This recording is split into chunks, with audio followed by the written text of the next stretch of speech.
Bom dia, boa tarde ou boa noite, sejam bem-vindos a mais um vídeo do canal. Eu sou Cleiton Monge e trouxe uma convidada diferente. Jéssica Dantas. Então, amiga minha, a gente vai falar um pouco sobre a figura feminina nas sociedades antigas até hoje em dia, mais ou menos, e a evolução e a regressão disso com o passar do tempo. Bem, vamos lá. Vai. Então, a primeira figura feminina que a gente vai comentar aqui um pouco é sobre Izanami. Inclusive, já tem um vídeo no canal, Cartucho Cheio, não é isso? Onde ele já falou bastante sobre a origem dessa mulher e traz também alguns aspectos bem interessantes da mitologia japonesa. Vou colocar nos cards aqui. Exatamente, então a gente aconselha fortemente que vocês assistam esse vídeo para entender um pouco melhor, porque como o objetivo do vídeo é falar justamente sobre a representatividade feminina de Izanami, a gente vai puxar a sardinha um pouco mais para esse lado mesmo, né? Então, quem foi Izanami? De uma forma bem introdutória, Izanami foi uma representatividade da mitologia japonesa que teve muita influência e que tem, assim, diversos aspectos curiosos sobre ela e sobre a influência dela na sociedade japonesa e o tanto que isso repercutiu ao longo dos anos até os dias atuais. O significado do nome de Izanami seria aquela que convida, não é isso? E é interessante porque esse termo, aquela que convida, traz uma relação muito bacana sobre como era a relação dela com o marido dela, que era Izanagi. Izanagi. E por que que isso traz essa relação? Porque como o significado desse nome, Izanami, seria aquela quem convida, muitas atitudes voltadas para o relacionamento deles dois partia da ação dela. Então, digamos que ela era a mulher de atitude que convidava ele para imensas coisas. Inclusive maravilhosa. Sim, com certeza. E o que é que acontece? Com o passar do tempo, né, dando aí um salto gigantesco na história dela, porque realmente esses aspectos introdutórios já tem no vídeo de mitologia japonesa, então a gente vai dar um salto aqui na história para falar um pouquinho mais sobre a figura dela mesmo. Passando um pouquinho mais à frente, isso começou a ser mal visto pelas outras divindades japonesas da época, porque teoricamente ter essa atitude feminina de ser a mulher quem convida o homem para determinadas coisas não era o espaço da mulher, né? E aí já começa assim... O problema. Exatamente. Já começa o problema. As altas críticas em relação a essa temática. E isso começou a trazer um problema mais pessoal também para Izanami, porque ela deu origem assim, a diversas divindades, né? A diversos lugares, inclusive, também. E o que é que acontece? Enquanto ela tinha essa posição de ser sempre a que tomava atitude em relação ao seu relacionamento, ela começou a sofrer penalidades, digamos assim, no qual os seus filhos nasciam com algum tipo de defeito, algum tipo de problema. E aí? Como é que fica? E aí? E aí?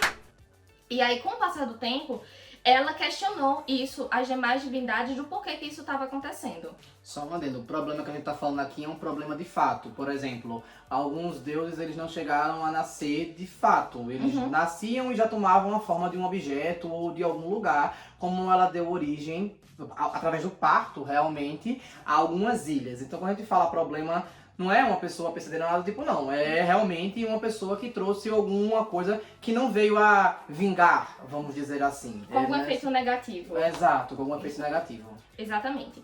E aí a explicação que foi dada a Izanami foi justamente essa. Olha, você tá numa posição assim que não é sua, digamos assim, porque você sempre toma atitudes e isso não é seu espaço aqui pra gente. Então, a partir disso, teve algumas mudanças em relação ao relacionamento dela com Izanagi. Isso.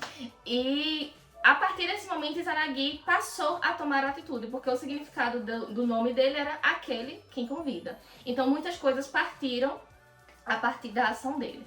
E isso trouxe mudanças, ela passou a dar origem agora a novas divindades, a novas criaturas que não tinham mais problemas como as anteriores. E a partir disso daí a imagem da mulher passou a ser um pouco mais inferior, digamos assim. De submissão, aquela que aguarda, aquela que espera. Apesar que o relacionamento entre eles, Izanagi nunca a tratou dessa forma. Eles só submeteram uma vontade divina, entre aspas. Então, Izanagi fala, não mulher, calma. É o seguinte, eu vou fazer isso em prol do nosso relacionamento e da nossa convivência. Já pros deuses. Mas pra mim você é maravilhosa do mesmo jeito, não se preocupa. E apesar dessas mudanças dentro do relacionamento, né, como o Clayton falou, Izanagi continuou a tratá-la muito bem, continuou a fazer coisas, assim, muito mais pra ela do que pra ele. Então, assim, foi muito bacana isso da parte dele.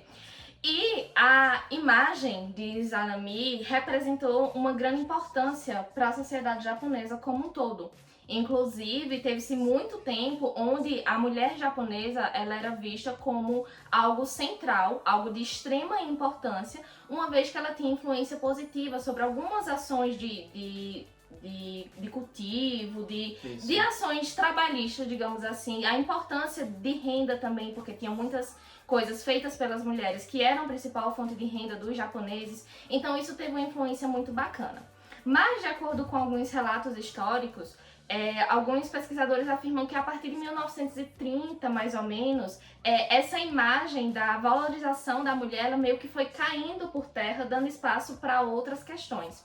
Só que isso veio de muito antes, né? Essas mudanças vieram de muito antes. Acontecendo com contato com a China, né? Isso. O início da globalização, a questão da Revolução Industrial. Então tudo isso trouxe alguma, vamos dizer assim, eu posso chamar uma corrupção machista pro Japão, né? Quer queira, quer não, eu posso usar esse termo.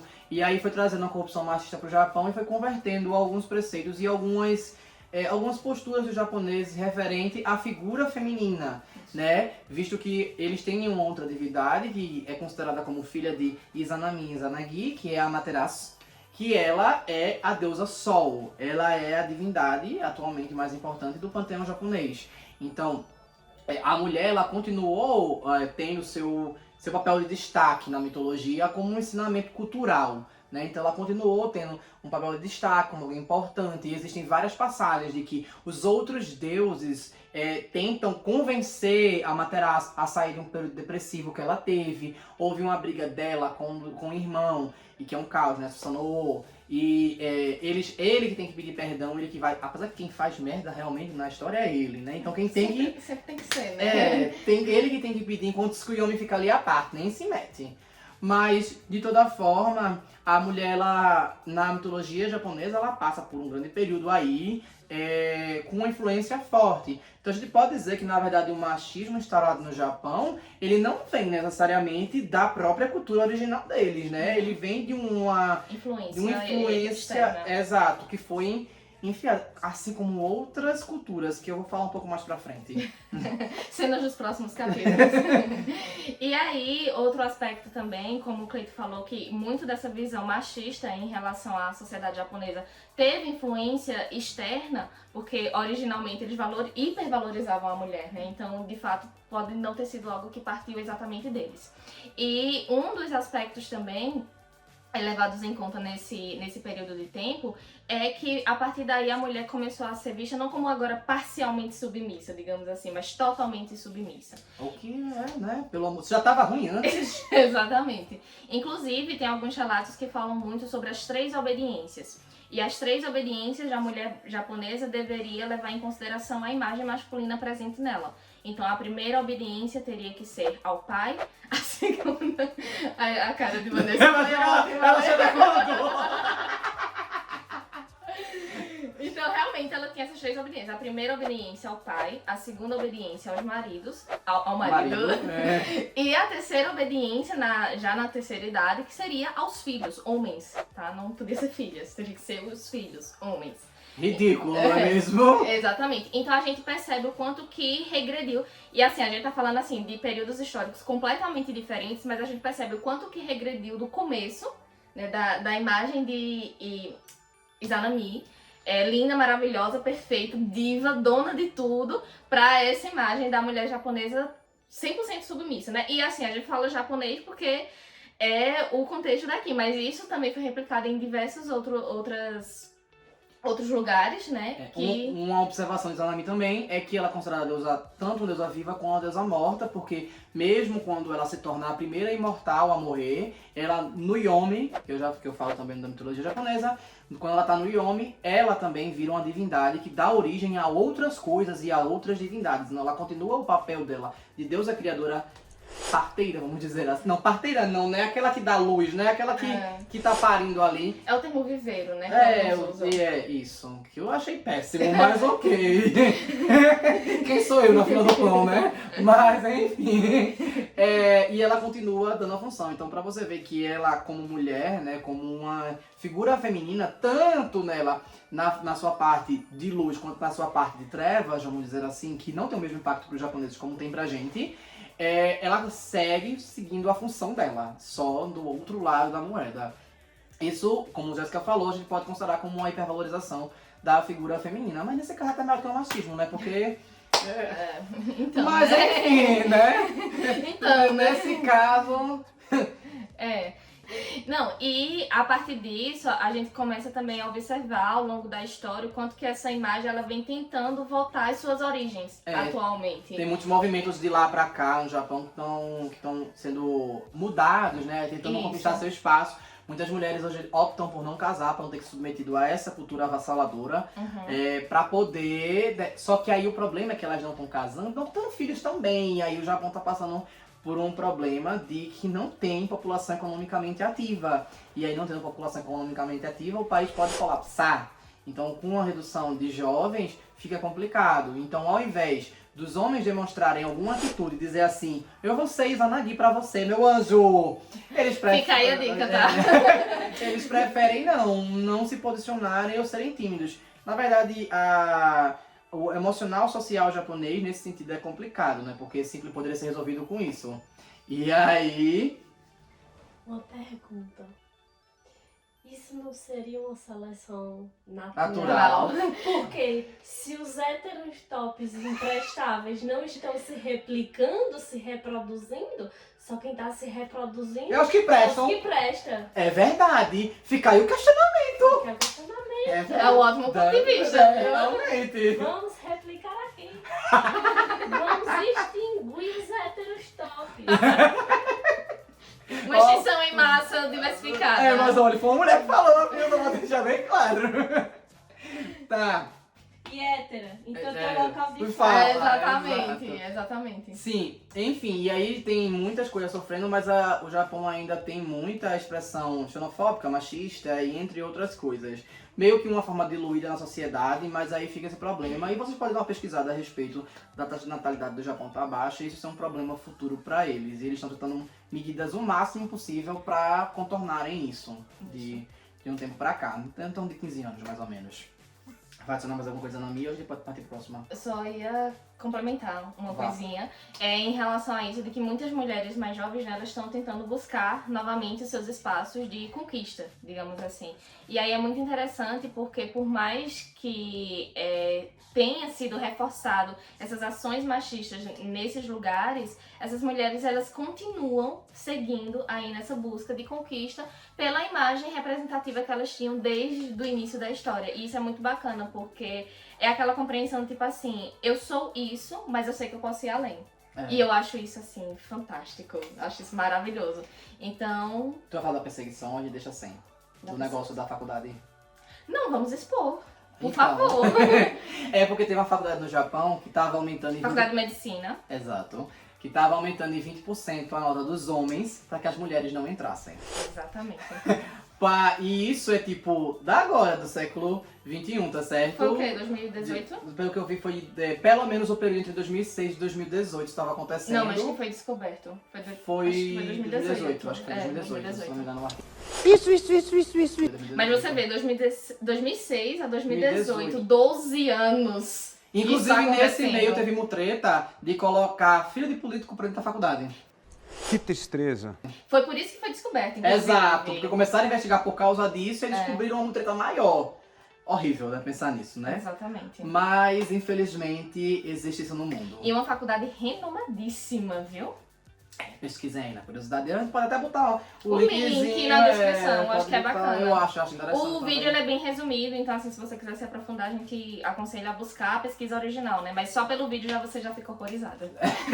É nesse nível. Sim, vamos falar um pouco de outras mulheres. Eu vou falar um pouquinho de algumas figuras femininas que foram representadas ali na Europa, né? Eu vou partir para o maravilhoso povo celta. Eu tô passada, chocada. Primeiramente, para os celtas não existia essa questão de gênero, tá? Você pode ser homem, você pode ser mulher, você, inclusive, também sexualidade, ou hétero, gay, ninguém tá se importando ali não. Pelo menos eu nunca vi, eu já estudei muito sobre os celtas e eu nunca vi nada sobre homofobia ou algo desse tipo neles. Então, era do tipo de, pessoa, de povo que tratava tudo com igualdade. E aí eu vou destacar algumas, como por exemplo a deusa Brigitte, que ela é muito maravilhosa porque ela é filha de um deus e ela auxilia o pai, ela toma atitude, ela é, inclusive ela é venerada até hoje na Irlanda. Ela é uma deusa, tem uma festividade dos fogos que é pra ela, que é em comemoração a Brigitte. Ela é uma deusa materna, ela é considerada muitas vezes mãe de muitos deuses do grupo Tuatha de Danann, que são os deuses da Celta. Então, ela tá aí até hoje perdurando nessa região. A gente tem mais algumas figuras importantes, né? Eu vou citar também Maeve, aquela... Como assim eu posso falar pra não xingar? Não dá pra não xingar. A congedita. Maeve, ela foi uma rainha, mas ela também é considerada como uma deusa da guerra. Ela causou uma guerra imensa, tudo por causa de um touro, tá? Ela queria, porque pros celtas, quem dominava o reino, né, quem era a palavra final do reino, era aquele que tinha trazido mais dinheiro para a construção do reino. Então, se fosse o homem, a última palavra era do homem. Se fosse a mulher, a última palavra era da mulher. Então, ela queria mandar, mas o marido dela não estava se importando se ela fosse mandar ou não. Mas ela queria pelas vias de fato, vias lógicas. Então, ela fez um inventário para contar quem trouxe mais riqueza, ela ou ele. E ele ganhou por um touro. E ela queria buscar um touro tão bom quanto o touro dele. E aí ela foi roubar de outro reino aquele touro e fez toda uma guerra para conseguir roubar. Só que Cuchulainn, maravilhoso, que era um herói, ele era o herói daquele reino. E ele não deixou ela fazer isso. No final, ela acabou ganhando de um jeito, porque... Depois eu conto essa história com detalhes no canal, tá? Mas ela acabou ganhando de um jeito e ela ficou considerada como esposa deusa da guerra. Essa é uma representatividade, como eu falei, de uma boa, de Brigitte, e eu tô falando de uma ruim, de Maeve, pra mostrar que esse povo ele não tinha hipervalorização, como a Jéssica falou, né? Mas ao mesmo tempo ela tratava os gêneros como coisas normais, todos os dois lados, tendo como bom e ruim. Que venhamos e convenhamos que era pra o que deveria ser feito até hoje. Até hoje. O gênero não define a sua índole. Exatamente. Nem nada mais define, né? A sua índole ela é uma coisa à parte de qualquer coisa que você possa praticar, não? Exatamente. Se for sua profissão, enfim. Mas eu vou citar uma rainha maravilhosa, Boudica. Tá, o nome é feio, tudo bem, eu entendo, o povo diz que o nome é feio. Mas eu amo essa rainha. Assim, ela foi uma rainha ali perto da época do nascimento de Cristo. Ela foi uma rainha de uma parte, lá ela foi a rainha dos Essenos. Na realidade, o marido dela é que comandava, Prestasgus, se eu não me engano o nome dele. Era ele que mandava, foi ele que tinha trazido mais riqueza, obviamente, pela lógica. Só que aí foi a época que Roma tinha invadido boa parte da Europa e tinha alcançado as Ilhas Britânicas. Então, eles estavam invadindo. Aí, para aqueles reis que submetiam pagar impostos para eles, tudo bem, você continua com sua cultura, você continua com o seu jeito aí, só me paga imposto. Se acham, né? Sinceramente, se acham. Cheguei aqui agora, me paga imposto, meu anjo, senão eu te destruo. E assim é. Acho que o Brasil se inspirou nesse Pelo conceito. amor de Deus. Aí, a Roma respeitou esse espaço. Respeitou. Né? Pra Roma respeitar. Não existe isso. E aí, quando o rei morreu, Roma achou que tava tudo certo. E Nero disse, manda conquistar. E aquele terreno ele morreu mesmo, né? Ela não vai fazer nada. Quê? Ela disse, aqui não, meu anjo.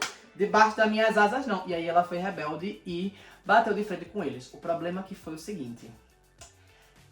Pulei esse vídeo se vocês não quiserem ouvir isso, tá? Porque vai pesar um pouquinho. Polêmico.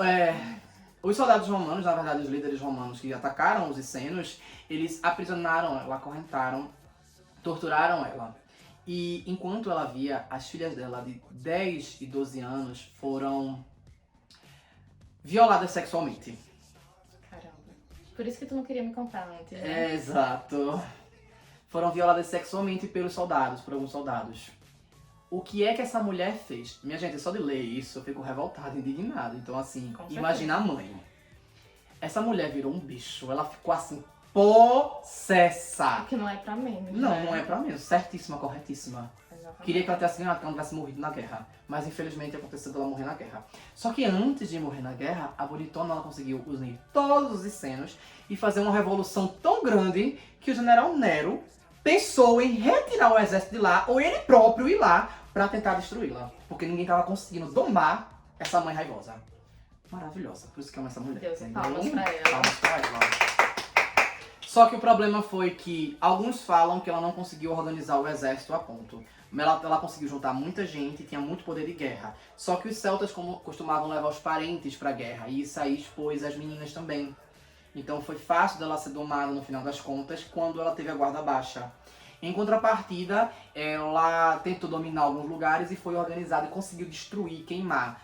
Um dos pontos negativos dela é que ela estava tão revoltada com tudo que ela saiu tocando fogo e muitos civis morreram. Então, por exemplo, existe uma passagem que fala que ela cercou o exército romano num lugar específico e depois de 3 dias que não conseguiu negociação nem nada, ela tocou fogo. Só que tinha civis dentro também e acabaram morrendo. Mas a gente já tá com o paninho pronto pra passar pra ela. Um Não tem lençol, problema, traz um sim, lençol, meu com anjo. certeza, com certeza. E aconteceu isso e tal, só que quando ela foi pra uma cidade relativamente menor, ela não se organizou direito e aí ela acabou perdendo a guerra e ela foi morta, tanto ela quanto as filhas.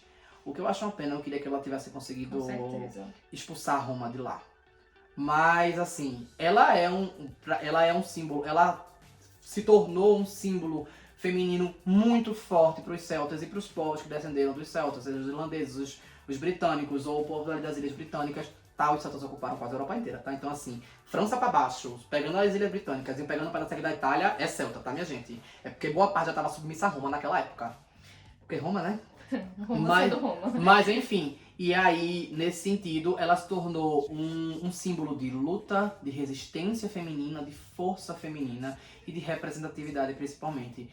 A imagem dela tentou ser apagada algumas vezes, mas sempre ressuscitou. Então ela é um exemplo que eu acho maravilhoso da resistência feminina, que os romanos acabaram, infelizmente, abafando por um tempo e tirando essa tão bela cultura nesse sentido de igualdade de gênero que os celtas eram. E façam com que esse vídeo continue a perdurar nessa imagem dela. Exatamente. Não só dela, né? Como das Não sou outras outra- também. Exato. Agora você... e Rhiannon, Sim. ela foi uma rainha que ela foi submetida a um castigo de um problema que ela não cometeu. Ela, Push, que era um herói galês, ele virou rei quando casou com Rhiannon. E ele era que era a palavra, porque ele era mais rico, apesar dela ser mais especial, vamos dizer assim. Mas ele era mais rico e aí aconteceu que ele precisava ter um filho. E ela teve um filho com ele, mas esse filho foi sequestrado. E aí ela não teve culpa, mas ela levou a culpa disso. Ué, como? Então, Resumidamente. eu queria ter a tua reação. Foi o seguinte, ela teve, eu tô resumindo, depois eu faço um vídeo no canal sobre essa história. Sim. Ela teve o filho e quem cuidava eram as amas.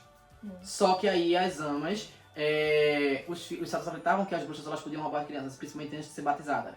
Então, essa criança ela foi sequestrada por uma bruxa. Só que as amas ficaram com medo de dizer que essa criança foi sequestrada, porque elas iam levar a culpa e elas ficaram com medo de ser decapitadas, enfim, de sofrer. E isso tinha sido logo após o parto. Entendi. Então elas preferiram dizer que Rhiannon pariu, na realidade, um cachorro morto. Pegaram um filhote de cachorro morto. Né? E aí elas mutilaram o cachorro para não parecer cachorro, para parecer gente. Ai, E aí usaram como, ela nasceu morta e tal, não sei o quê. E aí isso se repetiu e ela não conseguiu engravidar mais, e aí por causa disso ela foi punida. Só que ela foi punida absurdamente. Ela foi punida presa numa torre que foi construída na frente do castelo. E ela era obrigada a receber qualquer pessoa e carregar essa pessoa nas costas para uma visita turística pelo castelo. Além do mais, ela recebia cuspidas na cara de tempos em tempos ali dentro. E ela só tinha um mínimo para sobreviver. Ela passou 7 anos nessa pendenga. Só que aí, quando a criança... E ela não, momento nenhum, fez barraco, reclamou, nada do tipo. Mas aí, quando essa criança foi trazida à luz, né, da sociedade e tudo mais conhecida, entenderam a história foi explicada, como eu falei, depois eu faço um vídeo no canal com mais detalhes. Sim, sim. E aí Rhiannon foi perdoada e foi condecorada porque ela sobreviveu a isso tudo. E além disso tudo, ela foi alçada, vamos dizer, ela se tornou um símbolo de resistência, persistência e plenitude. Mas a custo de quê, né? Qual o preço que ela pagou? A custo de quê? Era o mínimo que poderiam ter feito por ela. Depois de Parabéns tudo pelo mínimo, sinceramente. E assim, ela não queria nem saber mais do marido. Que se lasque, sinceramente. Sinceramente, eu queria que ele se lascasse. Ela já era princesa antes dele, pelo amor de Deus. Não tem condições, não. Mas eu trago porque eu acho que ela é muito icônica, apesar dela não ser muito lembrada ou muito falada. Ela foi muito icônica para a mitologia celta. Quem estuda a mitologia celta e passa por ela, pela parte galesa, que é a parte mais excluída, vamos dizer assim, ela vê sobre ela. E ela, pra mim, assim, é bem interessante. Felizmente ela passou por isso tudo, mas é isto. Muito interessante. Valeu. Pronto, agora você pode ir pro chão. É verdade, né? Agora é Oxum. Sim, agora a gente vai falar sobre Oxum. Peraí, antes dela começar, curta, comentem, compartilhem, se inscrevam no canal, tá? Certeza, por favor. Com certeza, por favor. E comentem aqui também figuras femininas que talvez vocês conheçam, que tem uma grande representatividade aí pra gente conhecer também. Isso. Quer dizer, eu, né? Porque eu conheço tudo, né? Incrível. Agora a gente vai falar um pouquinho sobre Oxum, que é maravilhosa. Eu até falei pra Cleiton que quando eu li sobre ela, eu fiquei assim surpreendida em vários aspectos, porque de fato eu não conhecia nada, absolutamente nada sobre Oxum.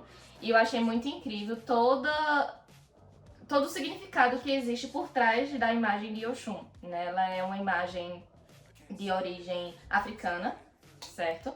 E aí eu acredito, assim, pelo que eu vi, que ela é uma das maiores representações de empoderamento feminino. No sentido de, tipo assim, eu sou incrível, eu sou maravilhosa. Ela é perfeita. Ela é perfeita, ela é magnífica. É aquele sentido de, tipo assim, eu sou mulher. Eu posso ser mãe, eu posso não ser mãe, isso não vai me tornar menos mulher. Tem uma frase até que eu encontrei sobre ela, que é tipo, eu mato sua sede, mas eu também posso te matar. E eu achei isso assim fantástico. Maravilhoso. Existem vários contos sobre ela, Sim. ao qual ela quer sensualizar, ao Sim. qual ela simplesmente quer transar com um deus ou algo do tipo, eu quero, e é isso, eu quero. Que velha safada! Não tem um problema em dizer sobre isso. Existem muitas passagens que ela é muito caridosa, existem passagens que ela ajuda, existem passagens que ela se revolta, que ela diz, não quero mais você, tchau, vou ver teu irmão. E é desse jeito. Ela tem total independência muitas vezes, apesar de que muitas vezes ela tem dependência. Ela também briga por ciúme, entre aspas. Eu acredito que ela consiga representar a essência humana, tanto do lado das coisas positivas, quanto de algumas coisas, não tudo, mas de alguns lados negativos, como um ciúme, uma briga por um ciúme, fiz uma merda aqui e ali avulso, o que torna essa divindade mais representatividade humana, né? Uma empatia maior por ela. Ao mesmo tempo que quando ela é boa, ela não é boa, ela é excelente. Fantástica. Tu quer contar a história dela, daquela parte? Sim, quero sim, com certeza. Tenta resumir, porque já tá grande o Eu vídeo. vou tentar resumir. Tem uma das passagens dela que fala sobre ela e Ogum, que era o deus das metalúrgicas. Da metalúrgica, Não é isso. E aí, resumidamente, a história, basicamente, Ogum, ele não queria servir, digamos mais, à sociedade no qual eles viviam, ele simplesmente quis ir embora.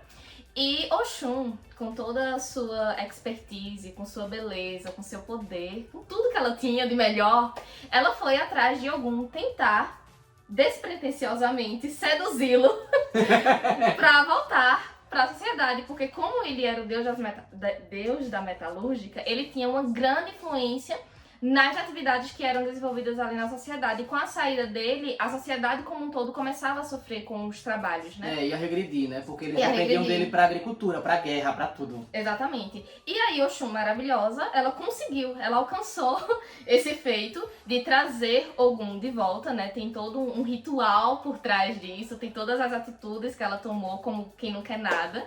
Mas, de forma resumida, ela trouxe ele de volta.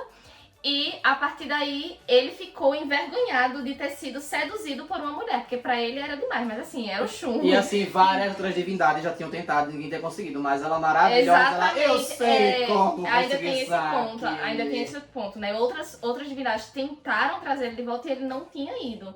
Então ele envergonhado por ter seguido, por ter sido Alguém que ele não seduzido. esperava aqui, né? Exatamente. Quando ele se deu conta que estava de volta ao local, ele já não tinha mais o que fazer. Ou ele ficava, ou ele ficava. E ele ficou. Então, assim, é só um dos relatos. Oxum também tem uma grande representatividade religiosa, né? A gente tá falando aqui sobre alguns aspectos, mas tem muito mais por trás da história dela, maravilhosa. Aconselho vocês a procurarem. E, inclusive, como o Oxum, continuando sobre a religião africana, né? Como Sim, religiões sim. africanas, a gente também tem Iemanjá, que também tem bastante influência como uma deusa materna. A gente também tem Yansan, que também, assim como o Oxum, ela é uma representante feminina maravilhosa também, porque ela é submetida a um casamento que ela não queria. E ela meio que acaba casando por uma chantagem, inclusive de Ogum.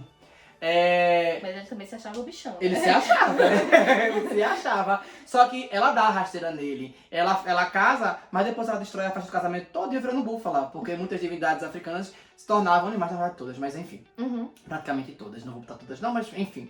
Elas tinham uma representação animal, né? E aí ela vira uma búfala e destrói ali a festa e tudo mais. Por vezes também ela troca algum por outra pessoa que ela decide, ou simplesmente ela vai embora.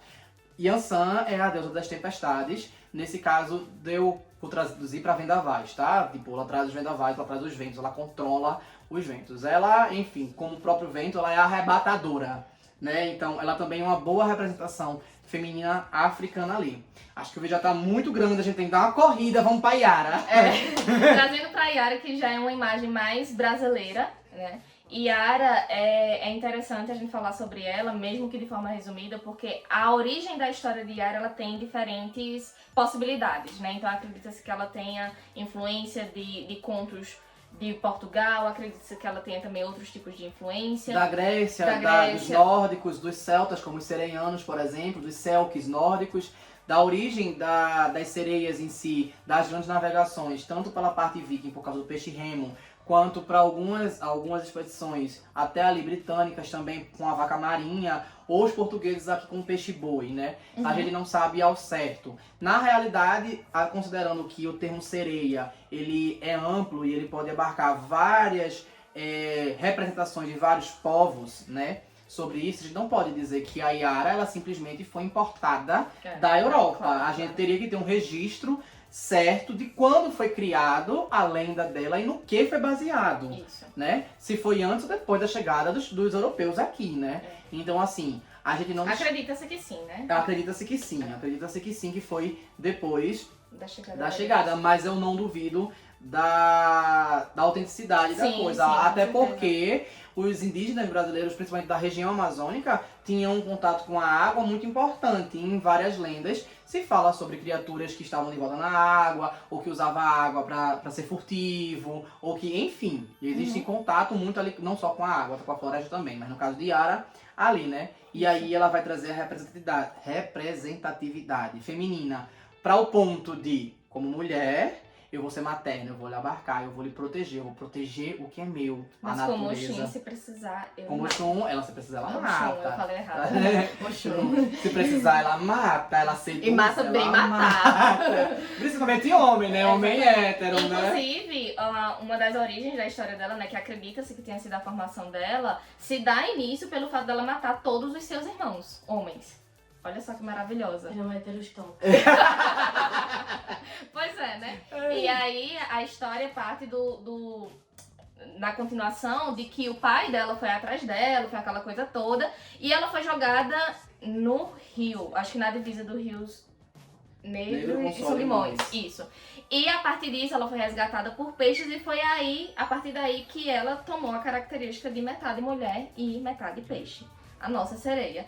E também, Cabra, né? exatamente, é difícil da gente encontrar uma imagem que represente de fato a imagem da Yara, porque justamente como a gente falou, é uma história que pode ter diversos inícios e a gente não sabe de onde partiu exatamente, diferentes influências, mas muitos relatos afirmam que a Yara ela tinha uma aparência indígena. E aí uma das imagens que a gente encontrou, que inclusive se der, dá até pra colocar aqui, é a representatividade da Yara com traços indígenas e cabelo ruivo. E a gente debatendo pra falar no vídeo, será que esse cabelo ruivo era uma característica de fato que ela já tinha antes? ou pode ter tido alguma influência a partir desse Da transformação. processo. Isso, o processo da transformação dela para metade mulher e metade peixe. E não seria uma coisa nova ou diferente de outros povos. Isso. Porque pelo estudo genético, né, vamos dizer assim, os incas, por exemplo, eles já começavam a nascer gente branca. E aí quando eles tratavam gente branca, eles podiam tratar como uma coisa especial, porque era raro de acontecer. Não é porque era branco, não, era porque era raro, era diferente de acontecer. Assim como na mitologia inca fala sobre pessoas que nasceram com olhos claros, olhos azuis, associavam ao mar. Pro inca, o mar primordial era o início de tudo. Então eles tratavam como pessoas especiais. Era simplesmente pelo diferente. Talvez, no caso de Yara, essa diferença seja expressa através do cabelo ruivo. Uma alteração genética nesse nível, de alterar o cabelo ruivo para mostrar que ela é diferente. E existem passagens, inclusive, de contos de indígenas brasileiros que falam sobre a transformação, mudar a cor de cabelo, coisa do tipo também. Então, não está muito longe do proposto. Até aqui, porque não. também a mudança dela não foi só visualmente, né? Os poderes que foram acrescentados a ela também parte dessa transformação. E esse é um questionamento verdadeiro, né? Porque, assim, tem passagens que falam que a Yara, por exemplo, era loira. Já teve passagens que, não, ela era de cabelo escuro. Então, realmente é um questionamento de por que algumas imagens representam ela de forma tão diferente, né? E é basicamente isso. Então, esse vídeo já ficou muito grande. Mas valeu a pena. Eu também, muito obrigado. Como é que diz? A gente citou algumas representações femininas que tiveram algum impacto ou não, infelizmente, na cultura indígena, como brasileira no caso, né, que a gente falou de Yara. Ela representou esses dois vieses, porque assim como a celta, o gênero também era um negócio que meio que era indiferente. Se tinha igualdade no respeito. Mas aí quando os europeus vieram, ferraram tudo, né, para não usar um termo muito longo, e isso aconteceu em outros lugares, como por exemplo, a sociedade eslava, ela era matriarcal, a sociedade grega também era matriarcal, e com o passar dos séculos elas foram alterando para o patriarcado, infelizmente, né? Porque enquanto o matriarcado tinha um equilíbrio maior das coisas, enquanto no patriarcado começou a subjugar o outro gênero, e aí que foi o grande problema. Enfim, eu espero que tenham gostado. Curtam, comentem, compartilhem e se inscrevam no canal, por favor. Com certeza. Valeu! Tchau, tchau.